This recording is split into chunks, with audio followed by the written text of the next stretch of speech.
വ്യവസായി തന്റെ കാറിൽ വിശ്രമിക്കുമ്പോൾ ക്ഷീണിച്ച് അവശനായ ഒരാൾ തൊട്ടടുത്ത മൺതിട്ടയിൽ വന്നിരുന്നു. അയാൾ പണം ചോദിക്കാനുള്ള വരവാണെന്ന് വ്യവസായിക്ക് തോന്നി.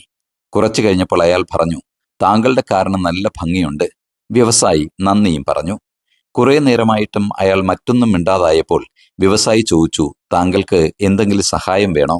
അയാൾ വ്യവസായിയോട് മറ്റൊരു മറുചോദ്യം ചോദിച്ചു. വേറൊരാളുടെ സഹായമില്ലാതെ ജീവിക്കാൻ കഴിയുന്ന ആരെയെങ്കിലും സാർ ഇതുവരെ കണ്ടിട്ടുണ്ടോ എന്ന്. ആർക്കാണ് സഹായമില്ലാതെ സഞ്ചരിക്കാൻ കഴിയുക? എത്ര സമ്പാദിച്ചവർക്കും നേടിയവർക്കും അന്യരുടെ കരുതലും കാവലും വേണം.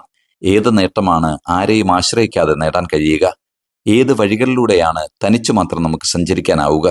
നേരിട്ട് കണ്ടിട്ടില്ലാത്ത എത്രയോ ആളുകളുടെ വിയർപ്പാണ് തീന്മേശയിലിരിക്കുന്ന വിഭവങ്ങൾ പോലും. ഏത് ധനവാനും സഹായം ആവശ്യമാണ്. ഏത് ദരിദ്രനും സഹായിക്കാനുമാകും. ആവശ്യത്തിലധികമുള്ളവയുടെ വിതരണമല്ല സഹായം, ഉള്ളവയുടെ പങ്കുവയ്ക്കലാണ്. എല്ലാവർക്കും വേണ്ടത് ധനമോ സമ്പത്തോ ആകില്ല. അഭിനന്ദനവും നന്ദിയും ആഗ്രഹിക്കുന്നവരുണ്ടാകും, ആശ്വാസം പ്രതീക്ഷിക്കുന്നവരുണ്ടാകും, സാന്നിധ്യം കൊതിക്കുന്നവരുണ്ടാകും. ഒരു മുതൽമുടക്കുമില്ലാത്ത സഹായങ്ങളാണ് വഴിവിളക്കാകുന്നത്. എല്ലാ സഹായങ്ങളും പണത്തിന്റെ ത്രാസിൽ അളന്നെടുക്കാനാകില്ല. കണ്ടുമുട്ടുന്ന എല്ലാവർക്കും എന്തെങ്കിലുമൊക്കെ പകർന്നു നൽകാനും പഠിപ്പിക്കാനും ഉണ്ടാകും.